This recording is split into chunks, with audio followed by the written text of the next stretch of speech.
All right, welcome students.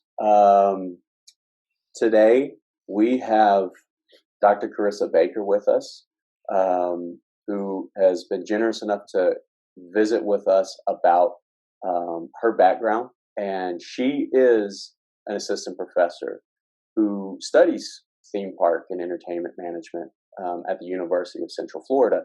And so she's joined us today. She's going to give us a little bit of her background, and then we will have a conversation about what she has seen from the research on theme parks and theme park fandom, and then kind of have a back and forth of some things that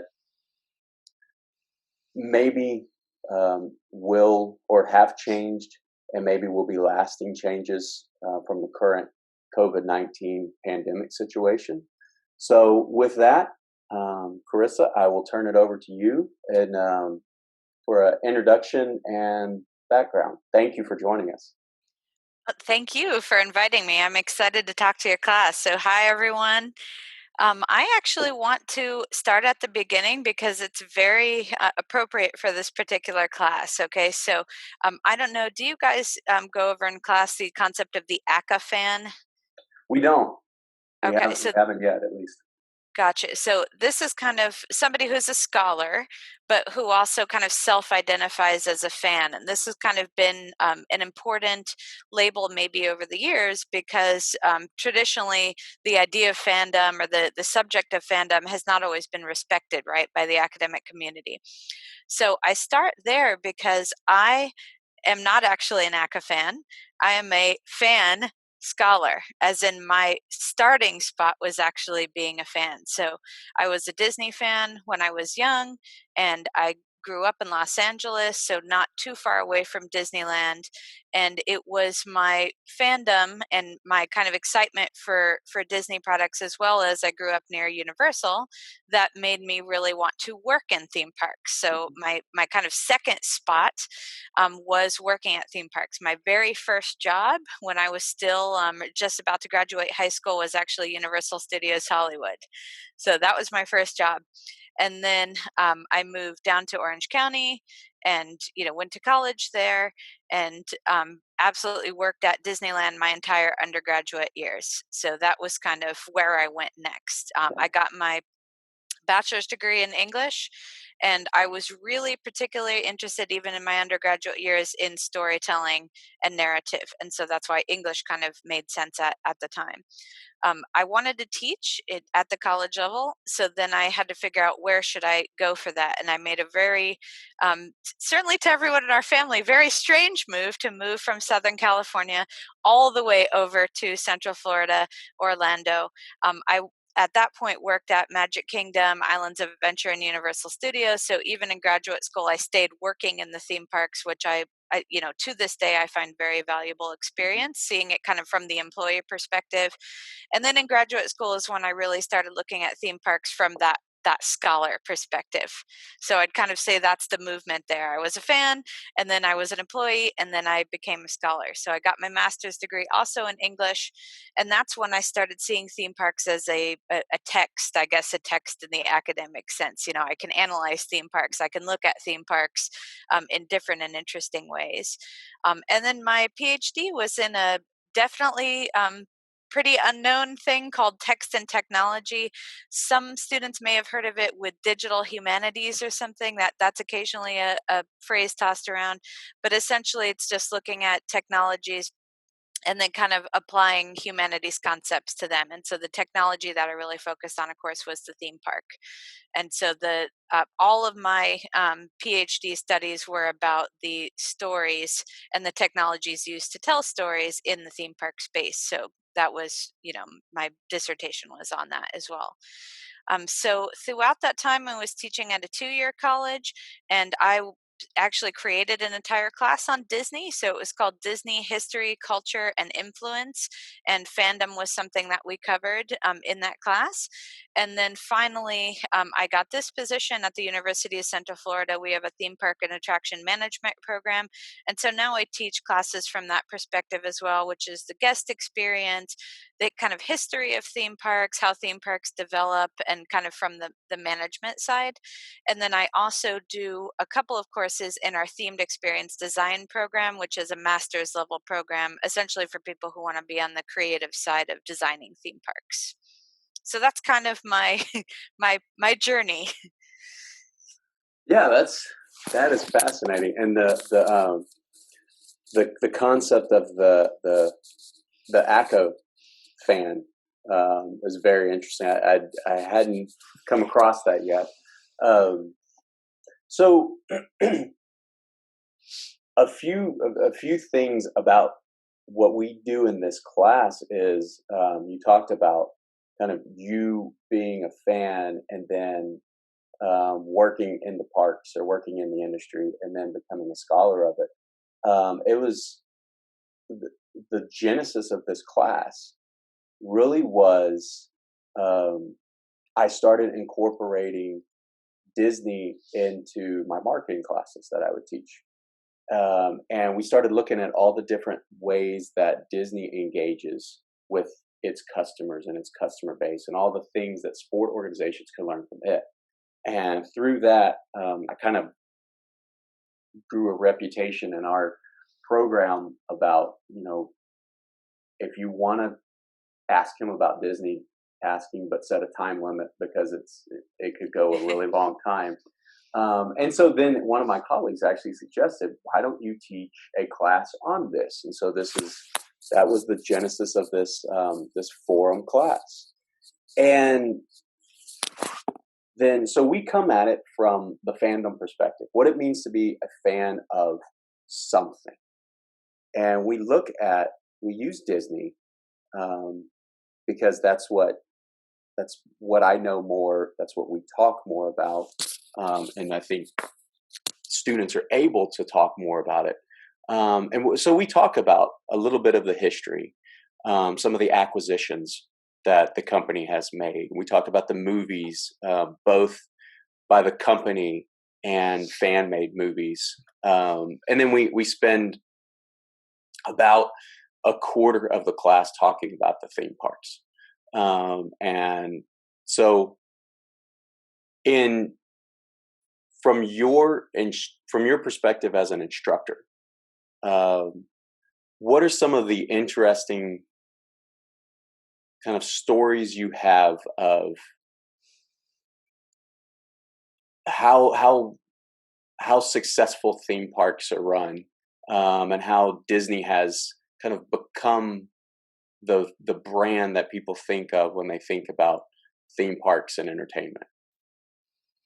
Oh, so we have a few hours, right? I love that question, and I should say, just for kind of context here, that I am, absolutely Disney fan, a Disney Parks fan, but I'm also a theme park fan. And so in that role, and I guess that this is being recorded, so now all your students are going to know, I have been to well over 100 theme parks around the world, so including all of the Disney parks, Wow. all 12 of them. So I am a big theme park fan.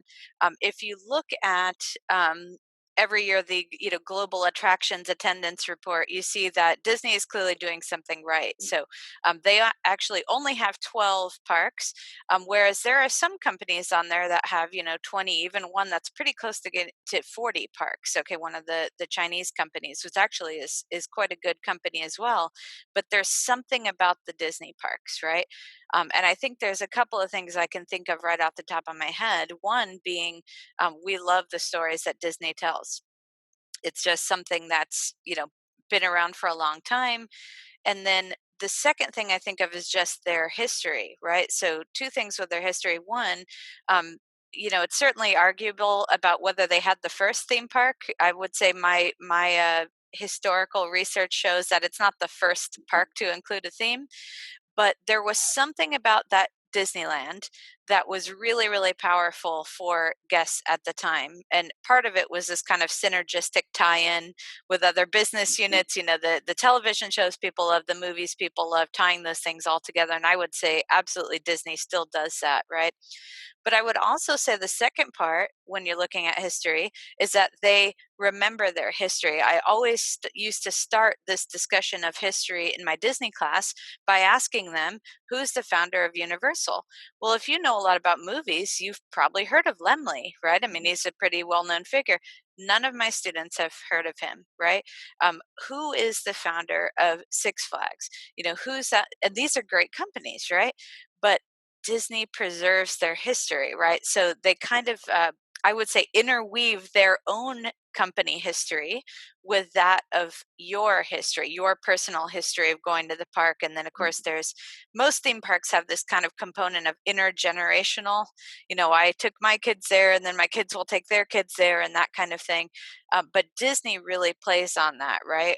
Memories that you can Mhm. weave together, and who started Walt Disney World because his name's right there, and his statue is right there in front of the castle, and so on and so forth. And what what's so interesting about Disney is like what you talked about, how they tell the story and how they keep people engaged. I was listening to something yesterday, actually, a podcast. Well, it was Lee Wangella's podcast where he was talking to a former Imagineer who said, as far as theming, people want to portray kind of this image of themselves that they want to. That's why people play games. That's why people even like on social media they're portraying who they want to be. And so this conversation was talking about if you if you want to quote unquote live in the movies, if you want to pretend as you're a superhero or pretend that you are a pirate or whatever, a heroine, whatever it may be, that the new themed lands that are being built, not just by Disney but other companies as well, really get after that emotion and allow people to do that. And one of the things that um, has been so important about Disney is for a long time they've allowed that to happen. Like with their with their parks, you would go to their parks and you would ride through the movies.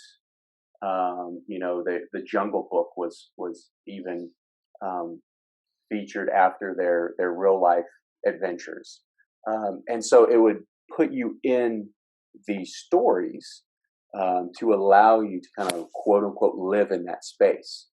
That is something that um, a lot of people talk about kind of in the periphery, or they talk about somewhat in theory, but that's something that you have studied, you have written about. So, can you tell us more about that idea of living in the theme and why that's so important for people?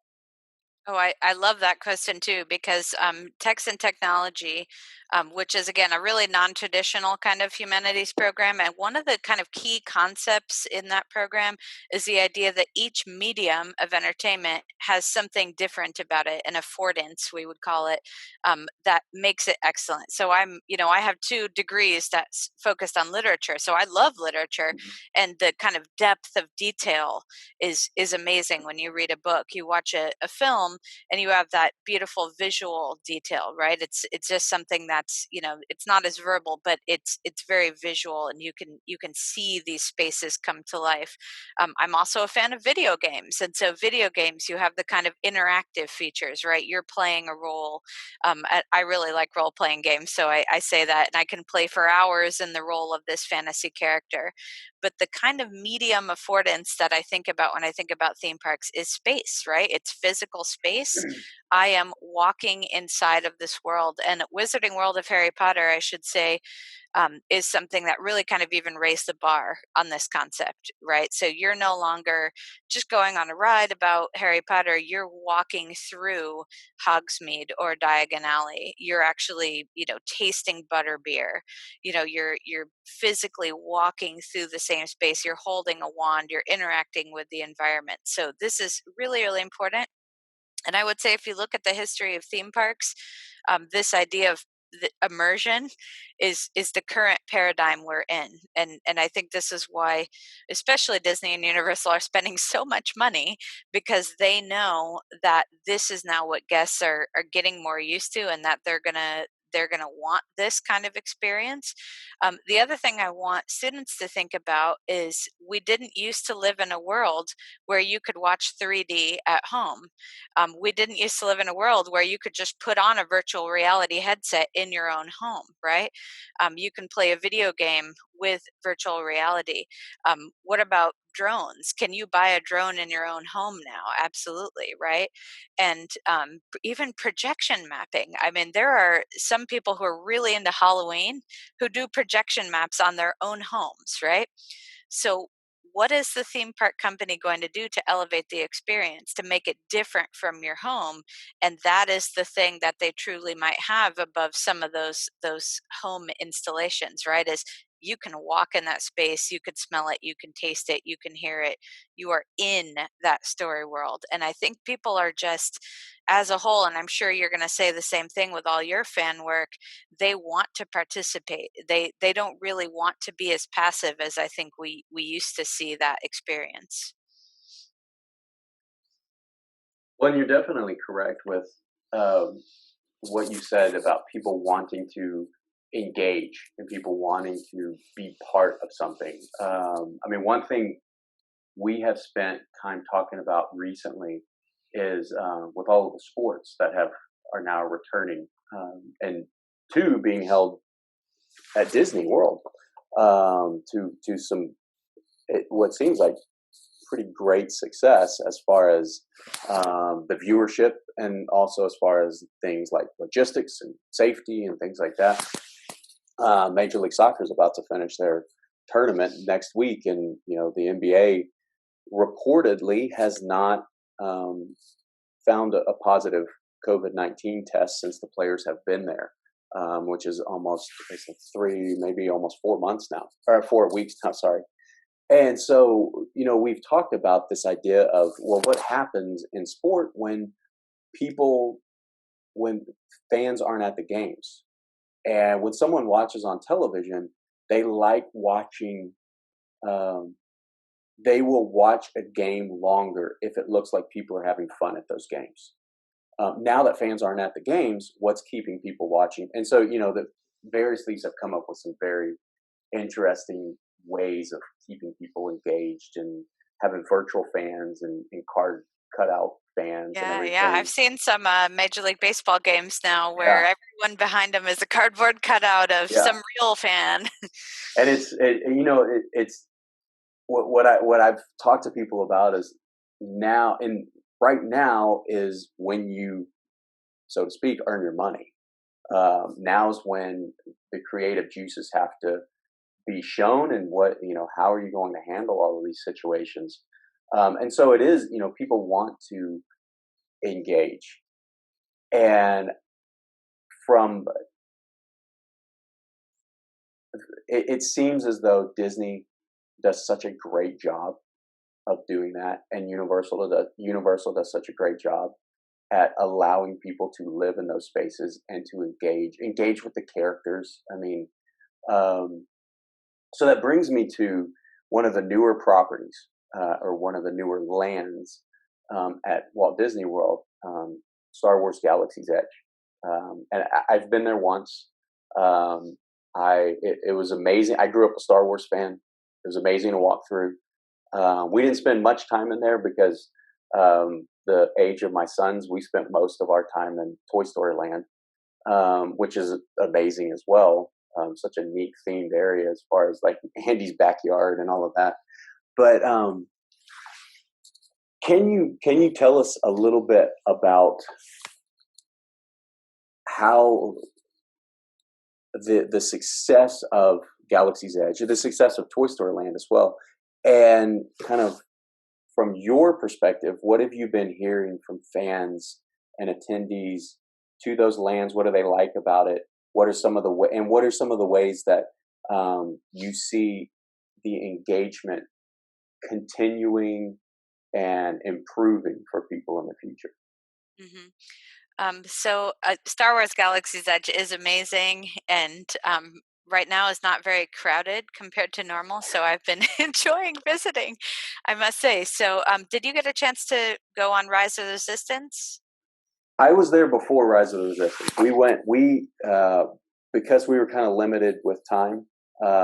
We did the what was it, single rider line for Smuggler's Run. So we didn't go through the whole queue area and everything because we needed to get over to a different land pretty quick. But I've heard amazing things about. I mean, Smuggler's Run is an amazing ride. I've heard amazing things about Rise of the Resistance and that kind of being the future of things.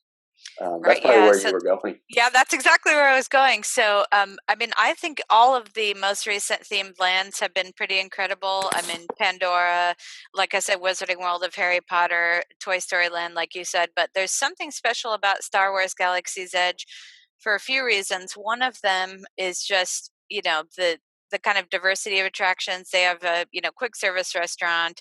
They have kind of a sit down restaurant and bar. They have a lightsaber building experience, which is, on hold due to COVID right now, but we can hope at some point we'll be back. Some kind of a little bit of entertainment where you walk around, you might see some characters and things like that. And then a really good simulator ride in Smuggler's Run, and then Rise of Resistance. And I can truly tell you and the students it's so worth checking out because it's kind of this pinnacle, I would say, of attraction design. I mean, it's incredible. And I don't want to give too much away, but on the other hand, it's just the level of immersion, I think. So we're talking about being in the story. You have this role in the story. There's multiple ride systems going on, just a lot of animatronics and sound effects and media effects and things like that. And so it's truly amazing in terms of that. So I think that's probably the highlight of that land. And I think that this is almost a good thing and a bad thing. The good thing being, now you're really just getting a guest experience that, I mean, if we're being honest, Walt Disney never could have imagined, right? He could have never imagined an experience this high tech and so many different senses and level of immersion going on. But the negative may end up being, where do we go from there? I mean, it's such a great attraction that it makes you wonder, how's Universal going to one up that, right? Because there's been this, like, you're probably going to talk about this idea of the rivalry between the two, this healthy competition that they have. But where do you go at this point? Because it's a magnificent attraction. But the other thing that I would say, which fascinates me, and I don't know how much you know about this, but I love this idea of transmedia storytelling and this idea of taking the same story and, or maybe even separating different aspects of the story into different media, so movies and television shows and novels and theme park lands. I love the Galaxy's Edge transmedia. So they came out with two novels as well as a comic book, and I absolutely loved the kind of world building in those novels and in the comic book, because I could kind of look at them before I went. And so when I walk around the land, I feel that, as a fan who's done the dig deep kind of thing, I can walk around and I know what those things are. I know who those characters are. So that was pretty exciting. The other layer that is probably maybe more well known is their Star Wars Datapad interactive game. So I just published a paper on that, actually. And it's just interesting because, again, for that Star Wars fan, and I'm a total Star Wars fan and, love everything, including Clone Wars, Rebels, and Mandalorian. So I'm all about Star Wars. I have a lot of the Star Wars novels. For me, being able to play a role, and I'm, hacking First Order things, and I'm stealing things from the First Order, and helping the Resistance, take over a base and things like that. It's pretty fun and pretty exciting. That again, a regular guest doesn't necessarily need to do those things, but a fan coming in can do that deeper dive.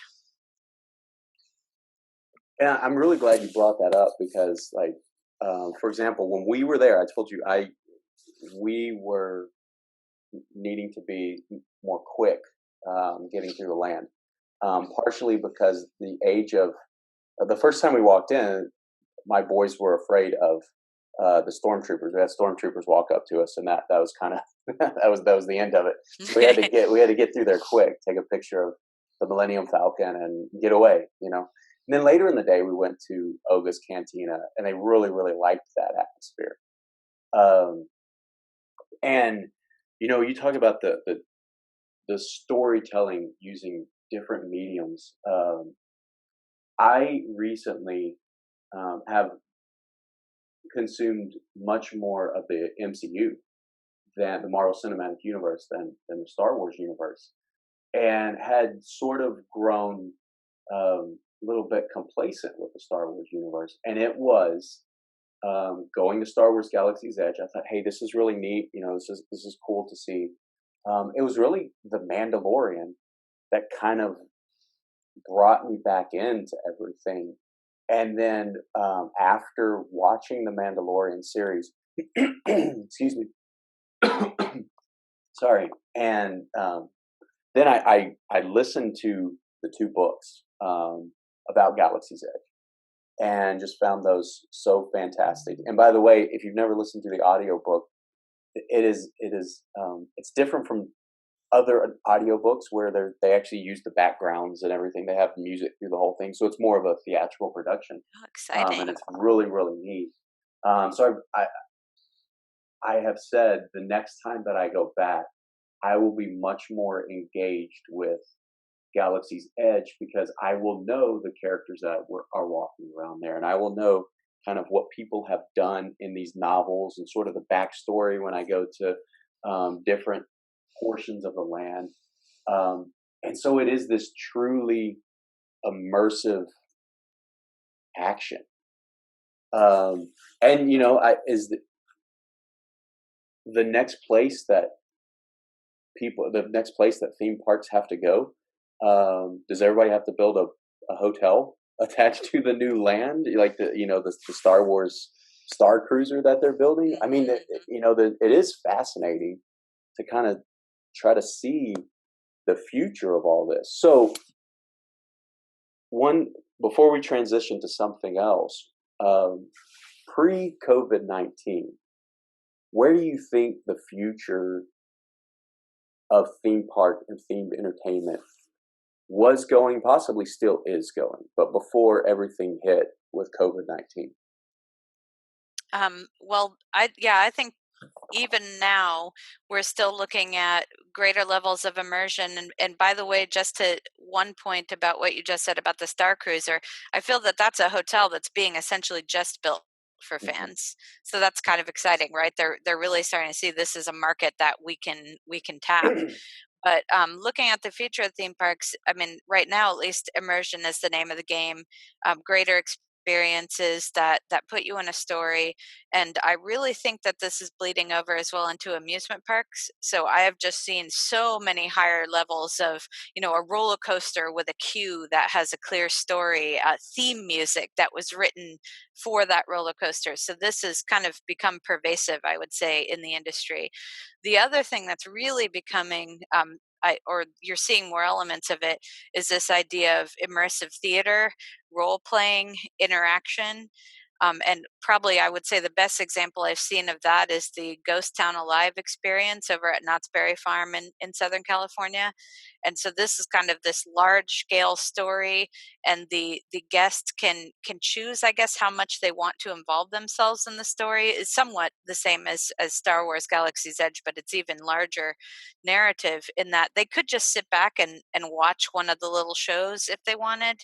They could kind of engage on a medium level by being sworn in as a citizen of the town that they have there, casting a vote for mayor, that kind of thing.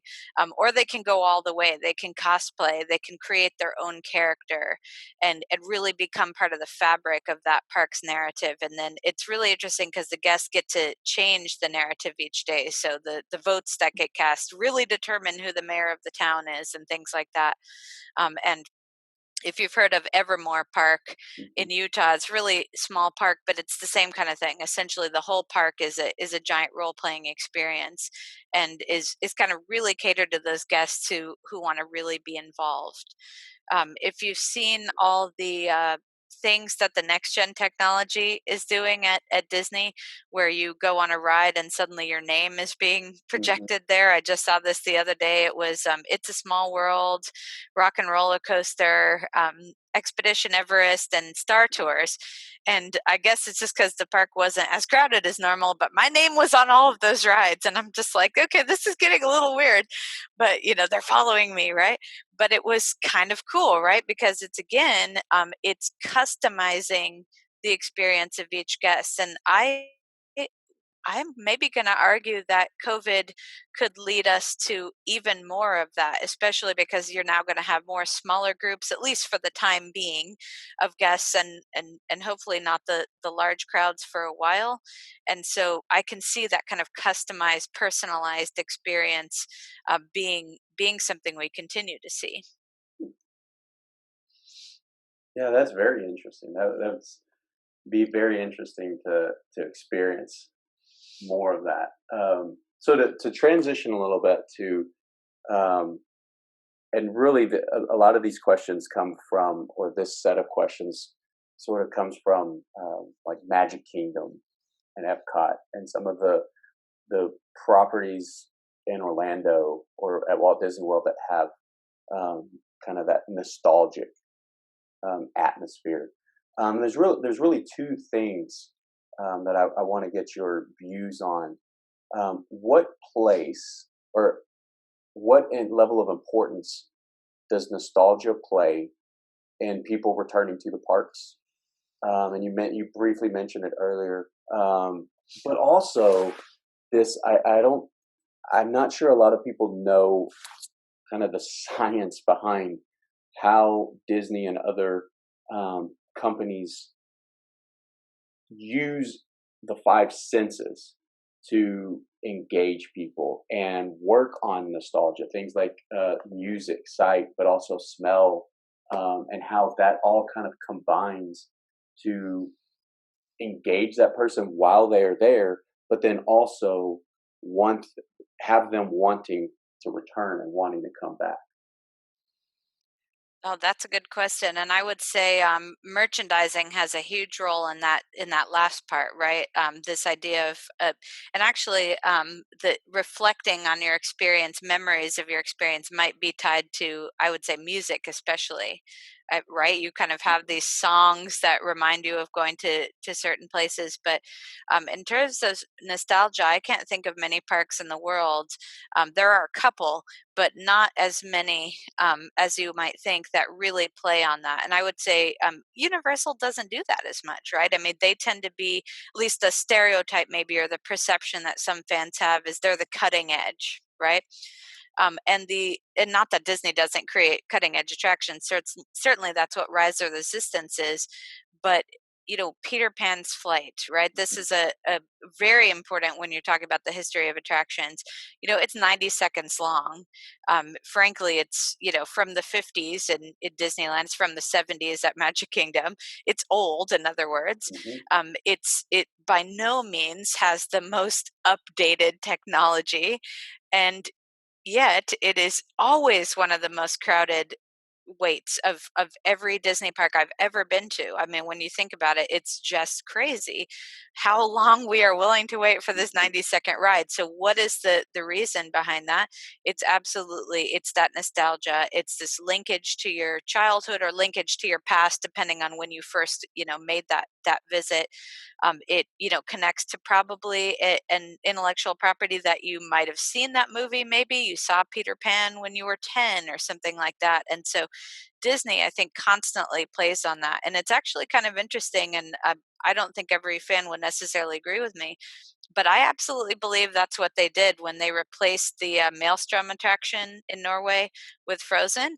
I think some adult Disney fans were not huge fans. I should not fans, huge fans of that replacement, but that's absolutely what's happening there, right? Because in 10 years, the people who grow up with Frozen, that's their movie, right? That's their Peter Pan. That's their Snow White. And part of the real positive with Disney and their business models, they keep producing those intellectual properties, right? That are going to be really culturally important to a lot of people. And so, Frozen Ever After will be Peter Pan's flight in 20 years, right? It's going to be that. Oh, of course, I want my child to go on that because I grew up with Frozen.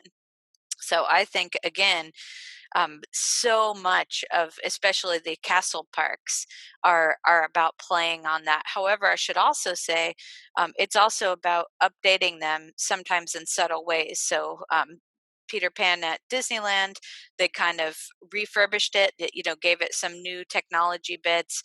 Magic Kingdom's Peter Pan has a brand new queue, which is kind of interesting, kind of interactive, really tells the story of Peter Pan, so kind of adds on to the story. So Disney's probably some of their most successful attractions are those that are nostalgic, but they update them so they're not, old and falling apart, I guess you'd say.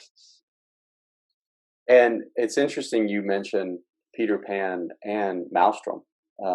Peter Pan is that's the first ride I go on when I go to the Magic Kingdom, and it is it. It's because I remember you get in this little boat, this galleon, and then all of a sudden you're flying. And the first time I went, I think I was probably 7 or 8, and you're thinking, how does all of this? How am I doing this? This is so neat. And I remember the first time I rode the ET ride at Universal and thinking the same thing. How they use force perspective, and now knowing that how force perspective is used, but and then also Maelstrom was my favorite ride at Epcot. Um, and but I've been on the Frozen Ever After, and it's amazing the way that they built that story into it, the way that they utilize the layout from Maelstrom it is fascinating. So how does Disney use the five senses to engage people? Because I think, you mentioned music, but I think a lot of people aren't aware of the the smells and the senses that they have either, unless they have kind of come across these different companies that create candles that you can take home Main That's Street exactly USA. what I was just gonna tell you. Yeah, I gotta say that now fans are starting to reproduce these smells, right? So, my gosh, ET. I don't remember how old I was when ET opened. I'm thinking 9, maybe around there, and I just remember going on that, and to this day, I still remember the smell of that queue. Okay, and then now I know exactly what it is, right? But it sticks with you, right? Or the smells, especially on Main Street, right? There was always this idea that smells are being pumped in. The smell of cookies is being pumped in so that you connect it back to that. And I think scents are becoming a lot more common in rides, or at least they seem to be more common. I think of Flight of Passage, the Avatar ride, and how there's this kind of really lovely moment where you go inside this cave and it just starts dark, but then it bioluminescence kind of starts coming out. It turns pink and it's very lovely, and there's this interesting smell Hmm. that comes out, and it kind of smells like I don't know, shampoo or something, but it's Pandoran shampoo, whatever it is. It's got this kind of smell, and you're going to remember that absolutely. And I already mentioned soundtracks, but one of the biggest things that fans love is remixing those soundtracks, putting different soundtracks together, creating their own soundtracks, and kind of recreating those bits. And I would say probably the sense I never hear about at all is touch. And right now with COVID, it might be the Mhm. least used, right? So all of those kind of things, playgrounds and interactive features are all turned off right now. So in case you're wondering, because of COVID. So again, something I hope will come back. But just think about when you walk into the Haunted Mansion queue and you get to press the stuff and then it Mhm. plays music, right? So even touch is a sense that, it's using. And again, another thing that kind of elevates this medium, because you certainly have sound in a video game, and now you have a lot more of the kind of haptic things, controllers like the Switch or the Wii or the Kinect or whatever, using that kind of motion, but it's still nothing the same as being surrounded by all of these senses in this space. And so next, I want to transition to another topic that we've spoken a few times offline about the research that I do, and my line of research is looking at group behavior and rivalry and how different groups treat each other. And starting and I started looking at how different groups of rival teams treat each other and how they feel toward their favorite teams and the rival teams, and then transitioned into now where we are comparing um, kind of group behavior in sport with non-sport products or non-sport spaces, in the hopes that along the way we will be able to identify that here's where group behavior is different. Here's where maybe it's more negative in this space than it is in this space, but it's more negative in this other space than possibly in sport and things like that. And so I've actually been able to do a couple things with the Disney parks. One being where we compared the rivalry sport fans feel with the rivalry Disney fans feel toward the Universal parks. And we found that, the negativity is more pronounced or significantly more negative in sport than it is the theme park setting, for a few reasons. But, amongst that, if you're traveling to Southern California or Orlando, you're probably, and you don't go often, you're more likely to go to both parks. So you are more likely a fan of both parks. But we also more recently also wrote a piece for a practitioner journal about some of the lessons that could be learned from the rivalry and the relationship between the Walt Disney Company and Comcast, which owns Universal.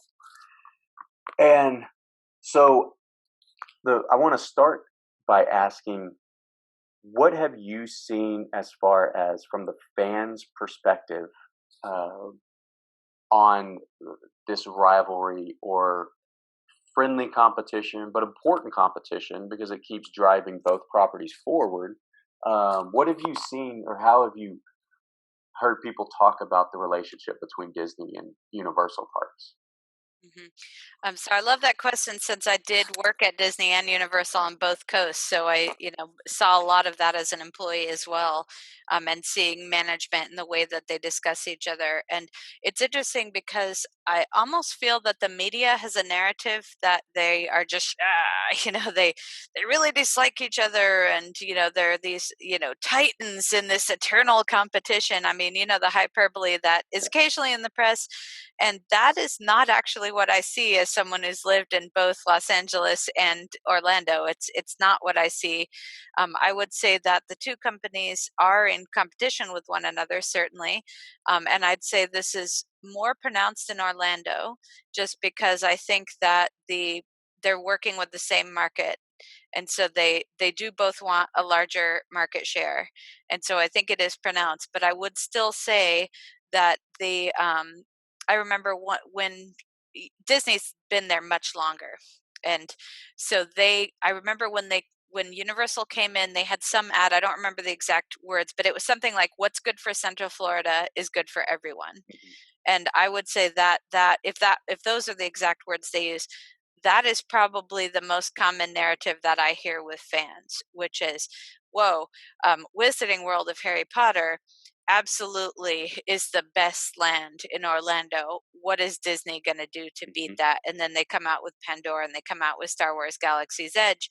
And then we have the new Universal Park, which has been delayed. Obviously, fingers crossed that it will still be built, and that they're financially able to do that. But what's going to be in that park? That park's going to be amazing. It's going to probably have Super Nintendo World and things like that, other good IPs. So I would say that, yeah, there is a rivalry for sure between the two companies, and certainly a rivalry with fans. I think sometimes if you're a Disney fan, you may have stereotypes of Universal, and definitely if you're a Universal fan, you have kind of a stereotype. Usually involved with the audience of Magic Kingdom, for instance. It's for families, it's for younger people, it doesn't have as many big roller coasters or whatever. So you sometimes get that, but it seems pretty friendly. And I definitely concur with your paper. I read your paper on the Disney versus Comcast, and you mentioned this kind of idea that the fans both recognize that strong entries from the other company mean that there's going to be stronger entries from the other company, and that as long as they kind of keep producing these amazing experiences, it's really, really good for the fans of both sides. And that's certainly what I've seen. I would also say that as a sports fan since I was young, I don't even think I can say on camera here some of the things I was told in an audience. For instance, when I used to attend Dodger baseball games, and when the Giants would come down, we can't say those things out loud in a classroom, right? I have never heard that kind of level, I guess you would say, of anger. I don't see it as an angry rivalry. But I will say, though, having lived in both places, that the rivalry does seem more pronounced in Orlando.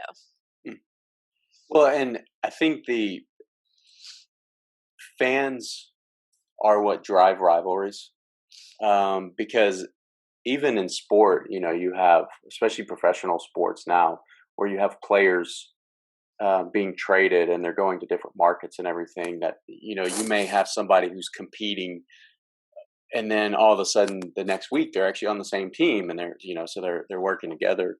And I think it is important that from organizations' perspectives, that they understand what, like what you said, and thank you for mentioning, or thank you for agreeing with the paper. Um, like you said, it is important for organizations to understand that when rivalry is healthy, in other words, when it pushes each other forward, that's positive. And that's something that rivalry should do. When it becomes negative is when we get into a space where we have to kind of halt the brakes and see what's going on, because ultimately that hurts everybody. I mean, if you have people doing deviant things, negative things, then that's going to hurt both brands, not just the rival brand. It actually hurts we've done a study on that, where it actually hurts the favorite brand as well. One thing that is so interesting specifically about Orlando, and east of the Mississippi, is a lot of the students who take this class are interested in Marvel and the Marvel Cinematic Universe, because of its kind of recency, relevancy and so a lot of people ask, why are there no MCU characters besides Guardians of the Galaxy and a few here and there? Why are there no Marvel characters at the Disney parks in Orlando? And why, when you go to Universal Islands of Adventure, is there a comic book land, but is essentially a Marvel themed land using all of the old kind of or I'm sure using all of the comic IP, not the MCU IP. Um, so can you tell us a little bit about that? And then also kind of give your take on, do you think that will change? Do you think at some point Disney will be able to use Marvel and MCU properties or IP at their Orlando properties? Right. So, I mean, this comes from before Marvel was acquired by Disney, but there was a long-standing agreement that nobody could use Marvel characters if it was west of the Mississippi. They were allowed to use it, but anything east of the Mississippi. So it's funny that you you probably knew that, but so Disney is not allowed to use this. This is an agreement that happened, and then they acquired Marvel, and probably were frustrated when they realized the extent of it. But MCU characters are not in Islands of Adventure, but there is a Marvel superhero island with a lot of the old kind of comic characters. But the interesting thing is they sell lots of merchandise that is MCU. And so I don't know how many students think of the irony of the fact you're certainly giving money to Disney if you shop in the shop with all the MCU merchandise. And then Disney has been trying to get around that contract by doing those lesser known characters, right? So I do believe they've had Doctor Strange, Hmm. definitely Guardians of the Galaxy, of course, Big Hero 6, which most students don't even realize was Marvel. Hmm. Such a phenomenal movie. But so, I don't know if that's ever going to change. I haven't seen the details of this contract. I've only heard about it, so I don't know.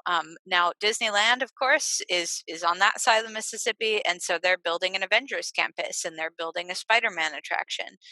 And so I don't know. I don't know if it's going to change. I also don't know that it matters. I think they have enough strong IP that they probably don't need those MCU characters. They do already have Iron Man in Hong Kong. They're building, I think they're building something Avengers in Paris. So the other parks are getting that. But I must imagine it's kind of weird for the Marvel fans to see kind of the way this is broken up.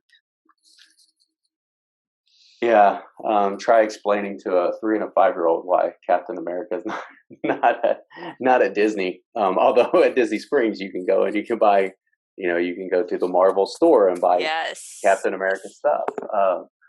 The Another interesting point is like in the class we talk about the movies and everything, like how um, Hulk's story is actually told through other MCU movies where he's allowed to be used because it's not that Disney doesn't have the right to make a movie, but Universal would distribute that.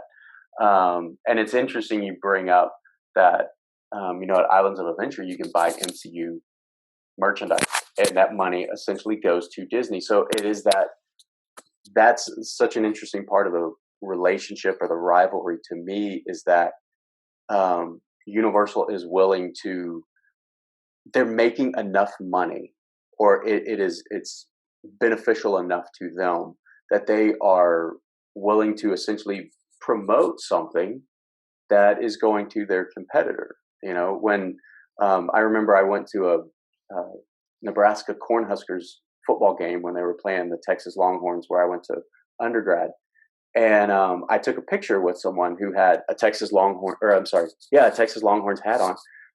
There's a Nebraska fan, but they had cut out the Longhorn and sewed it upside down for like the horns upside down symbol.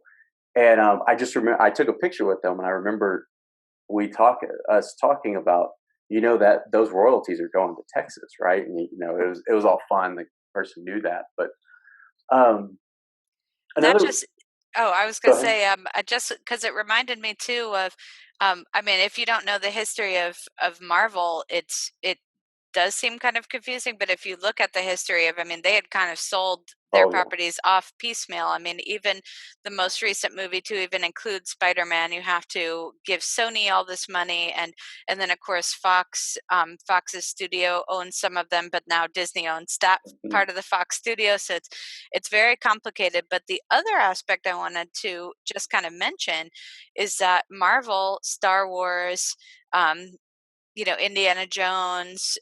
These are kind of interesting to me because you have companies that, existed before they were acquired by Disney. Now Disney acquires them, and there's been kind of a tension there, right? So there might be Star Wars fans who are, worried about the stewardship of Mhm. these properties, for instance, from Disney. And then with the MCU, I have quite a few. I'm not personally a fan of the comic books themselves. I love the MCU films, but I don't know a lot about the backstory. But I have a good friend and colleague who works in comic studies, and he talks about how there is this kind of tension between Marvel fans about the positives. For instance, now it's almost a tent pole, right? Everybody wants to see Mhm. MCU. Everyone knows who Guardians of the Galaxy is. That wasn't a huge Yeah. property, right?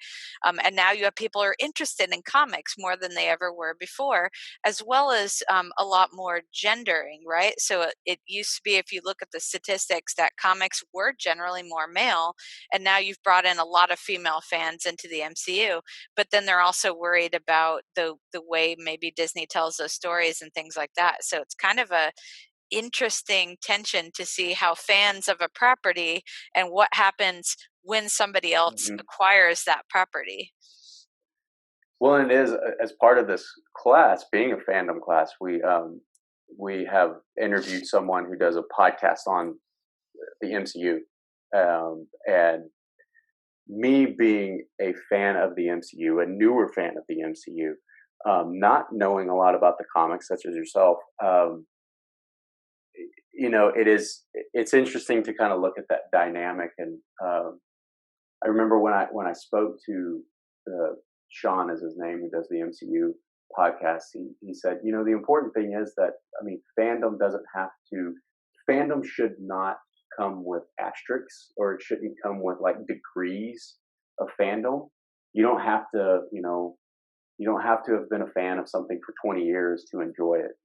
So, like his stance is everyone's welcome. If you've seen your first movie and you like it, and now you want to see the rest, welcome. You know, but there is that kind of tension there with, and I mean, we especially see it with Star Wars, because there was, you have there were gaps between when the movies were made. So you have your original trilogy that will always be the best, and then you have one, two, three that will be That the will best, always and be the the three, worst. and so, um, it's one of those areas of fandom that's just incredibly interesting. So we're coming up toward the end of our time. So there's one more kind of topic, and then we'll get into some more rapid fire things, being as this is a fandom class. But I want to get your take on how you think theme parks and entertainment is going to change, has changed amid COVID-19, and how what are those lasting changes going to be from the pandemic? Right. So, and I was telling you right before we started that I've actually visited 16 different theme parks since the reopenings of these parks, and visited all the major chains. So I think I could pretty safely speak to how things are now. No doubt there's a heightened level of safety. There's a lot of different rules that are there that didn't used to be: wearing masks, social distancing, markers on the floor, and things like that. And at least for the time being, I'm going to say that the way that we have told stories in parks has changed slightly, because the pre-shows, for instance, are pretty much all off. So they're, the Haunted Mansion, you just walk through. You don't listen to the pre-show, because obviously that would be a space where people would gather. And the interactive features in the theme parks have pretty much all been turned off. I would suspect those kind of changes will go away maybe once there's a vaccine. We can hope. But I also think that you're going to start seeing parks that are going to start thinking about attractions in a different way. First of all, I would be surprised if some of the notions of safety that we have now don't remain. At least the idea of just it should be frequently sanitized. Not to say attractions aren't clean, they've always been clean, but we're at a totally different level of clean, right, than we've ever been. So I can see them thinking about that. And then the thing I would say right now that's the most up for question for me is live entertainment. So Mhm. live entertainment, for the most part, has not completely gone away, but has been very diminished. So very few parks are offering a fireworks show, the type where you would go to the castle and watch the fireworks show again, because that's going to, have a lot of crowds. So I really have to wonder what this is going to look like once capacities have started to raise again. And are we going to have maybe different forms of entertainment? Are we going to space attractions in different ways? I'm not sure, but I can definitely say that it seems like the parks are really looking at, especially capacity, in a very different way than they ever had before. I would also say that if you've been to a theme park, you know that it's crowded and almost claustrophobic. Currently, that is not the way it is, and I feel that most people are probably finding that that is enjoyable. Yeah. So maybe coming up with ways to permanently space queues so that they're not quite so claustrophobic. But I don't know. I think that it's gonna be something else. And one random thing I mentioned in a paper I just wrote on safety, Disney is synonymous with smiles, and nobody can smile right Mhm. now because everyone's wearing a mask. So I've really started to see um, really hand gestures becoming kind of the mo now of the Disney employees, and the Universal employees. I've noticed them both where there's a lot of waving because you don't have that normal face to face smiling kind of thing. So I don't know if I answered the question. I don't know where this is going to take us, but I feel that it's probably going to be somewhat different than maybe we conceived attractions before. Well, no, I mean, that was a great response and great insight to, like, does this does this make virtual cues more important? Does it make actually checking in on your phone and walking around more important? And then, like, you have your time slots, kind of a different system of um, uh, the max passes and different system of the fast passes and things like that. And Um, right now, FastPass has been shut off. I mean, yeah, it's literally non-existent right now. The only one that still existed was for Rise of Resistance. Everything else is just a normal queue, but of course, completely spaced out every yeah. 6 feet. And one thing we will do in the class is the students will watch some of the videos to see where the spacing is, because it is interesting now to see um, where where people are lined up, and we'll also talk about some of the reports that people have made about how crowded parks are and everything, and some of the pictures that they've taken where they've held the camera up so it looks like there's not a lot of space between people, and how that's actually not the case, at least it seems in most instances. But you mentioned it in your response, so it made me think of it again. Is it different for you to go to a theme park as a researcher? Are you whether you're trying to, can you ever turn it off? Can you ever turn off the research mindset? Because that's one thing that I've talked to a lot of colleagues about, is you never really turn it off. It doesn't matter what you're doing, you're always in some way thinking about what you're researching or what you're teaching about, what you're writing about. So do you think you have a different experience when you go to a theme park because you're looking for different things than just a general fan? Yeah, and I would actually argue that it's something I think of as like different domains of knowledge. And so fans kind of have their own kind of knowledge, employees have their kind of knowledge, designers have their kind of knowledge, as scholars have a different kind of knowledge, might look at these same spaces in different ways. And I find that I'll just say yes and no. Yes, I look at the park differently And especially having worked in operations, and I worked in attractions for just years. And so it is really hard for me to not look at and I'm saying, well, why are they only running one train? This is just something that happened. I just went on a trip last week, not Disney, of course. Disney is very efficient, but it's hard to go to an amusement or theme park and not just look at the operational things. I think of, Disney had the four keys: the safety, courtesy, show, and efficiency, which is this kind of code that all employees use. Even all these years later, it's been ages since I've worked at Disney. I still cannot walk around a Disney park without saying, ooh, I'm not sure about that. Is that cast member courteous? Is this good show? Ooh, that was really impressive. So I look at it that way. And then I would just say that once I became a scholar, I added new ways to look at these parks. And, ooh, this is really interesting transmedia narrative, right? That is the way that I look at the parks. But I would also say no, in that I do allow myself these spaces and these times to just enjoy the park and to not analyze it, excessively when I enjoy it. So can I turn it off? Yes. But it is almost a active thing that I have to do. Okay, I need to turn this off. I Yeah. just need to enjoy this. But I will say it's a lot easier to do that on some things than others. So when I went on Rise of Resistance, before I analyzed it, I just said, "Wow!" So it's still very possible. Yeah. Yeah. Thank you. So a few things to finish up. That I just like to ask a few rapid fire questions. I've started asking with since we've been doing this during the pandemic and more of an interview style. So just you don't have to give any explanation. You can if you want, but you don't have to. And just kind of off the top of your head or first thing that comes to mind. Having been to all the Disney parks, what's your favorite park? Oh man, really? What just doing here? So I am very tempted to say Tokyo Disney Sea, which is truly remarkable, but my heart has got to go Disney's Animal Kingdom. I don't know what it is. I think it's because it's the first park that I ever looked at in a number of ways, including as a scholar. Like I saw the beauty, I saw the detail, the interesting ways that it tells stories, and I don't know. And then my nostalgia pick, of course, is Disneyland Yeah, because that's the park I grew up near and that I worked at for many years. yeah.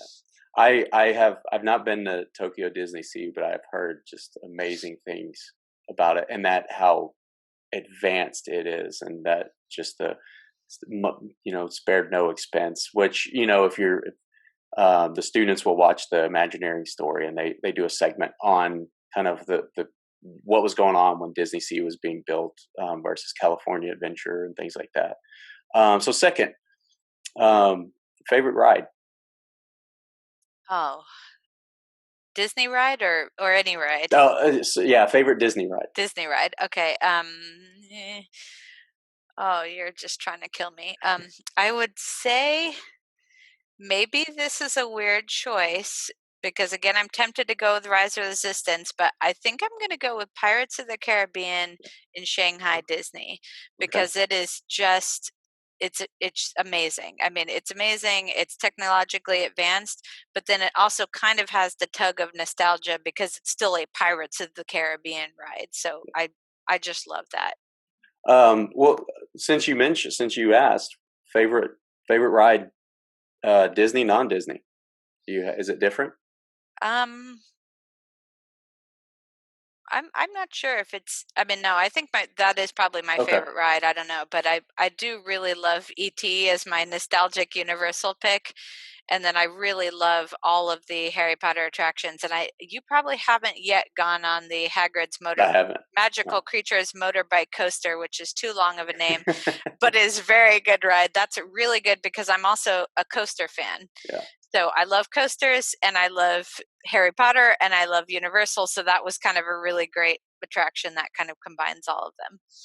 So then, when you're at Disney, any park, Disney Springs, whatever, um, favorite restaurant? Favorite restaurant. Gosh. I'm gonna go with Be Our Guest. Okay. because I really think that, I don't know, again, because I love Disney, but remember, animation was my first Hmm. Disney favorite. And so Beauty and the Beast was just my absolute movie growing up. And it's pretty, we were talking about immersion and senses, and you get all of those in the Be Our Guest restaurant at Magic Kingdom. How about favorite snack at a park? Oh, Just now something that's quick. finally an easy one. Yeah, Disney cupcakes yeah. all the way. I had never had the Dole Whip until this last time I went, and which is somewhat embarrassing to admit. Wow. But the and once I had one, I think I had maybe three while we were there. I know I ate half of someone else's, and I know I went back and got another one at least. Um, Wow. My husband gets Dole Whip pretty much every time we go to Magic Kingdom. so, what would be someone who hasn't been and has one day to go? Um, what would be your advice for someone to just kind of get the most enjoyment they can out of a one day at one of the parks? Well, I personally would say if you only had one day at Walt Disney World, that Magic Kingdom is the park to go to, and I think everyone must agree with me since it got nearly 21 million visitors last year. But Magic Kingdom, Disneyland, Disneyland Paris, Hong Kong Disneyland, wherever you are, go to the Castle Park. The Castle Park is the quintessential Disney experience, and to me, I would go on those classic rides: Small World, Pirates of the Caribbean, Haunted Mansion. I would definitely make sure that I see the parade. If there's a parade going, make sure you see the fireworks if that's going, and just kind of enjoy the atmosphere. I mean, to me, just kind of look at the different theme lands, just enjoy it. You might not be able to do all the attractions in one day, so maybe pick it based on the maybe intellectual properties that you like, or just go on those classic ones. But that is where I would go, and that's what I think I would do. Try to sample a little bit of each of those major parts of the experience. Okay. And thank you so much for this. We could talk for hours more about this. Um, maybe when it's safe to travel again, maybe we'll have to meet up at one of the parks and have longer conversations about all of Absolutely. this. But thank you so much for taking the time. And anyone who um, anyone who wants to reach out or follow you on social media or whatever, wherever, where are some of the best places to see what you're doing for the students? Well, I'm very active on LinkedIn, so I would say the first thing I do is reach out to me on LinkedIn. I don't do Facebook or anything like that, so it's going to have to be LinkedIn. Or feel free to email me. So my email is carissa.baker@ucf.edu, and I'm happy to take any extra questions if anyone has them. All right. Well, thank you so much, and we will uh, we will have to continue conversations offline sometime. Thank you, Carissa. Thank you so much. Bye.